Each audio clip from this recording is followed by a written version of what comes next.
on the record is Masterpiece. The title comes from the middle of the song, the second verse kind of being like about a painting. And the song it was written in two halves, the words, and oddly enough they're both about the same person, so it works out. It's just about somebody who is not doing well for a lot of different reasons and wishing you could do something to make them or to help them see what's wrong with their life and try to get them to correct it. And kind of being resigned to the fact that you can't. Talking of Michelangelo, that's actually just kind of ripped off from a T.S. Eliot poem, and you should look into it.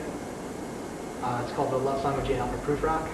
The song itself is just about, like a lot of our songs are really dark. This one's about realizing there's a lighter side of life, I guess, and kind of trying to figure out a way to find it and look for it. And that whole song is just about walking around, looking forward to something good happening in your life. Third song is Guardrail. It's pretty self-explanatory. And that song is about a specific person, and it's about them being so enveloped in their life and their own problems that they just can't be bothered to notice anyone around them. And it's just them being pretty much a shitty person. If You're Bored was probably the last song that I wrote the words for the record. And it's kind of introspective. It's about looking at just everything that happens in your life and how in the end a lot of it's kind of inconsequential and nothing really matters all that much. So I guess on one side it's kind of depressing, but also makes you realize that none of the bad things that happen really matter that much either. And things usually work themselves out one way or another. Poison in My Veins.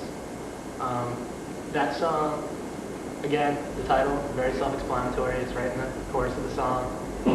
And that song is just about not being able to get over something that happened. It's kind of like making sure everything you do from then, any kind of relationship, friendship or more than friends, anything, is just sort of doomed from the start because something happened in your past and you just can't get over it. You just kind of keep repeating the same mistakes. A synonym for acquiesce.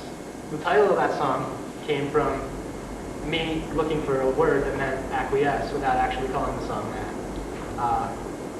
There's like 3 other songs that are called acquiesce. I couldn't think of anything. So I spent an entire tour in Bayside, wandering the country, asking friends we knew, hey, do you know a synonym for acquiesce? And then finally I decided, well, the words of the song can be the synonym for acquiesce. Alcohol and Altar Boys. The title, the chorus of the song talks about there being no God, and alcohol. The whole song is about being drunk and being pissed at everyone.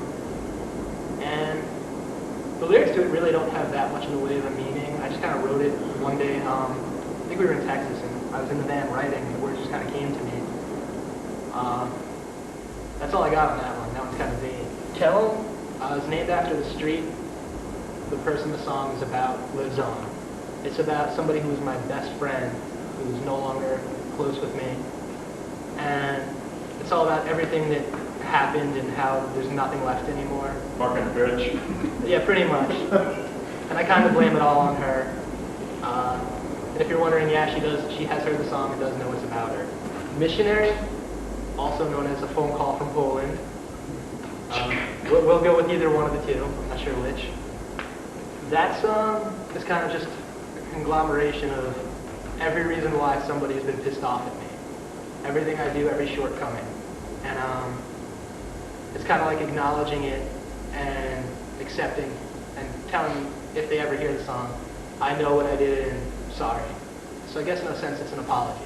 And the last song is Fix Everything, which is probably the song I feel closest to on the entire record. A lot of the songs are kind of dark and look back and are kind of thinking about yourself. And that one is about, again, acknowledging the mistakes you've made and kind of saying, you know what, I know I'm like this, but I'm going to try to fix it. I'm going to try and make it better. And don't know if you can. And I feel like that's a good, I'm not positive, but I think we're going to end the record with that song because I think it kind of leaves on a, let's see what happens, maybe for the next one.